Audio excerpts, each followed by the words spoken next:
Progress. Good morning, and welcome to Voices for the Future. I'm Margaret Ann Hennen, a member of the PRSA College of Fellows and of Minnesota PRSA. With me today is Jim Lukaszewski, APR, Fellow PRSA. Jim is also accredited and a fellow in IABC. Jim is well known to many of us. He is a writer, an author, teacher, scholar, ethicist, and lecturer on American public relations. Jim has literally devoted years of his time and energy to the ethical practice of public relations. He has served PRSA and our members in many ways over the years, including 35 years on BEPS, the PRSA National Board of Ethics and Professional Standards. In the years 1998 and 2000, Jim was a member of the 8-person BEPS team who reviewed and produced the current PRSA Code of Ethics. He knows this Code of Ethics up one side and down the other and is an authority on all things ethics. Jim is going to talk us through an important case study illustrating some of his insights into ethical public relations practice and ethical leadership. Jim? Thank you so much. Always great to be with you, and great to be a part of this program. I'm going to tell a story about an illegal altering of a medical product used by millions of mostly senior Americans, a device that is inserted actually into their bodies.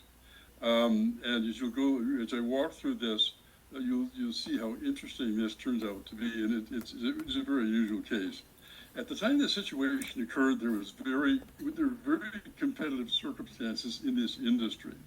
The leading manufacturer of this important product felt the need to aggressively work to retain its market share. So at a meeting held in their Boston manufacturing facility for this particular product, all the involved executives, designers, engineers, and production people were talking about how to maintain their competitive advantage. As this meeting concluded, the senior vice president for that division stood up and made a brief pitch. He concluded his pitch by saying, "Do whatever it takes, guys, to keep this market share intact." He had just essentially started a major corporate catastrophe. What ensued was more or less a frantic effort to modify 2 other products using much more affordable materials and production processes. The company, however, failed to notify the FDA that they were making modifications to this product, which is frankly a black and white violation of federal medical product manufacturing law. I came aboard with the company the day after the FBI visited, or shall we say, raided the plant and confiscated everybody's laptop files and other evidence that had been modified, that these products were being modified without the federal procedures. We're presuming that it was reported to the FBI or the Department of Justice by an employee, but that's supposition. To make a rather long story short, the case took 7 years from the time it was filed by the U.S. Department of Justice to a courtroom in Boston where the president of the company, I might say the 3rd president since that now long ago FBI raid, stood in the federal court and allocuted to what the company had done. All of you fans of Law and Order know what allocution is. It's when the criminal cuts a deal with the court, but in order to get that deal, he or she has got to stand up himself or herself and say out loud specifically what she's pleading guilty to, okay? I work with the criminal lawyers to draft the plea agreement. This is very unusual, but I had the advantage of working with an amazing law firm, a criminal law firm from Washington, D.C. We knew that basically these things had happened, that the company there was going to be a kind of a trial, but in essence, the goal was to plead out something. So it took a couple of years to get that done. 6 people were convicted and went to prison. And ultimately, the chairman himself was indicted at the beginning, but was acquitted during the trial. A whole interesting other story, okay? Typically, I wouldn't be talking to you about these things in a criminal case because basically there are laws in place that take care of this, mete out the punishment through the courts and that sort of thing. But the difference here is that that everybody in this particular play, you might say, had different codes of conduct that they were responsible. So the medical people had enforceable codes of conduct which they had violated. Medical personnel who were experts in these areas had also done the same thing. So while they might not be tried in a court of law, they were being be tried by their own professions, and some of them would be ultimately punished as a part of this whole sector. So what was also different about this circumstance was that rather than dump their responsibilities, as these companies often do, and they hire communications firms and experts who, kind of push way things down the road somewhere, euphemize stuff, metaphorize things, to just really, in essence, in my experience, put off the day when reality strikes. The difference was I was hired by the company to exactly go into this mode, to work with the lawyers, get the disclosures done and organized, so when it was necessary, we could get it done. It was a whole different approach, and it's a nice story. It takes a little lengthy to tell, but in essence, I really lucked out in this case, because in most cases, the lawyers have much more authority, and they exercise it, and they tend, as you already know, to want to have control over everything. I just quickly say that I met the chief lawyer at the beginning of this case. We had a conversation in a limousine in a Boston airport because we couldn't get together. He said, I just want to talk to you about this whole thing. He said, the company likes you, they trust you, so here's the deal, Jim. You do the PR, I'll do the law. You got any questions about the law, these 6 guys in the car will give you their cards, and you can call them 24 hours a day, 7 days a week, and they will teach you what you ever need to know, okay? So I did the law, you did you got it, yes, I got it. And it was an extraordinary experience from that perspective, okay? So essentially what happened was the goal from the start really turned out to be to set a whole new ethical tone in this company. It was a great company. They're still alive. They're still operating. Whenever I lecture about this in ethics courses, they say, well, Jim, how can this be a great company? No, and 29 people died and 100 were injured. It's a great company. We're saving millions of lives every day with other products. And the fact is they survived criminal prosecution, which doesn't always happen. Anyway, they hired an upfront specialist firm to review all codes of ethics and ask employees to participate, which is often not done. It's done for the bosses, and that's where the reports go. But in this case, these people were just very enlightened about this, and they involved employees. And the reason I talk about this is because they really were, and in fact, there were factions in management and employees who refused to believe the company was guilty from the beginning. They sort of figured the government made it up or something like that. They actually believed that these charges were not possible because they believed so strongly in this company, and the company deserved that kind of loyalty. This was just a horrible screw up, for which they're going to pay a big price. Did pay a big price. The CEO of the company at the time, I met briefly, but he resigned because he really did not want to admit what had happened. But so the board of directors said, well, we appreciate your work here, Bob, but we got to save the company from this. Mm-hmm. So he was retired with a wonderful, comfortable big payment, because all these big execs always get big payments. You never worry about these people; they're always well taken care of. And there was a series of CEOs as we get through the 7 years of the trial, plus three and a half years of supervision by a special master of the company. But what was neat about this, and the point of my conversation is that this involving employees in depth in this sort of situation actually was an accident. I saw the questionnaire of these specialists, and there was nothing in there about employees, so I added a question.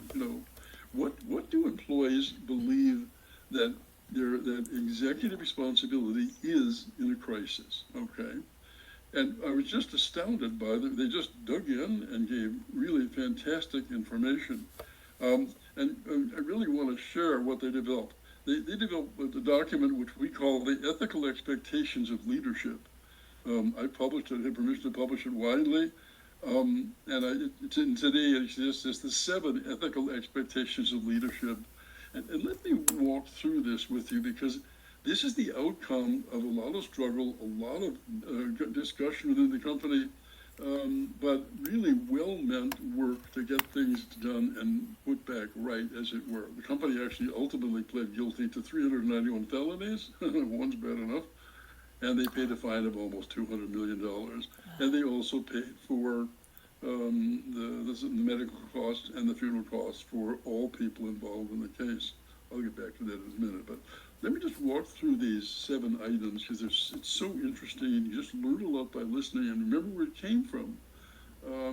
The employees themselves wanted to hear management, but they also had opinions of their own, and they're well reflected in this document. So here they are: 7 ethical expectations of leadership in a crisis. First, find the truth as soon as possible.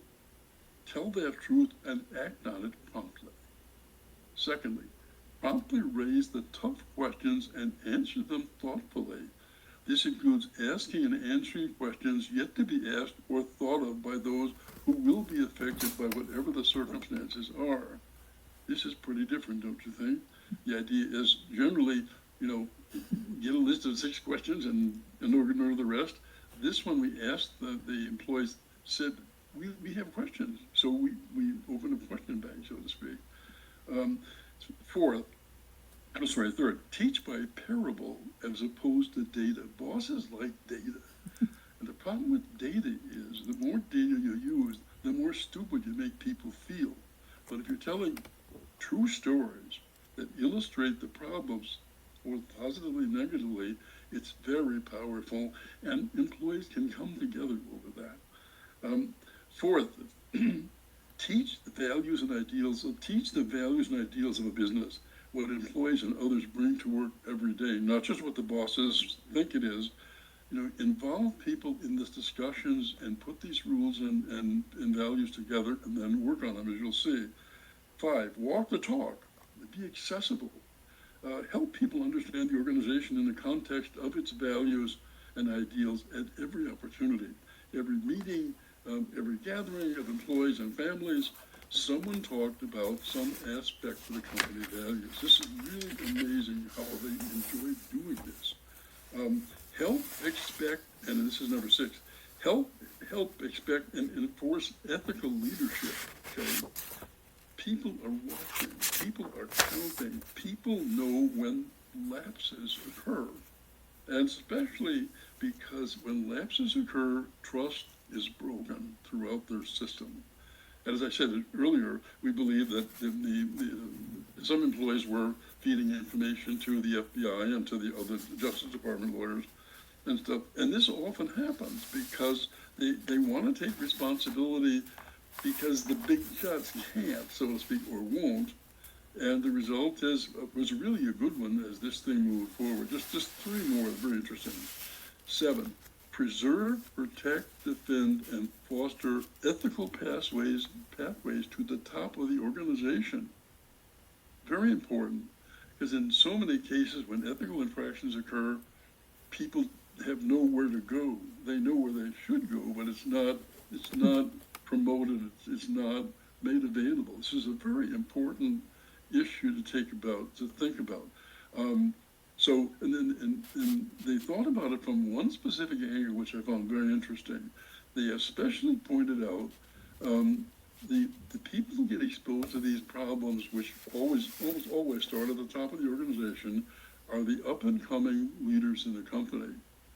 And so they need a protected way to talk about what they know, but they won't talk because they're in a growth track, they're in a success track, and they feel that if I talk about this, my career may be ended at this company. So it was so interesting how insightful these people were. 8, be a cheerleader, model, and teacher of ethical behavior. Ethical behavior builds and maintains trust. This is the reason we do it.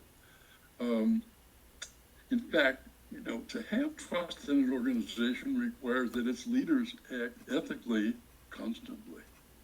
And the final one is interesting.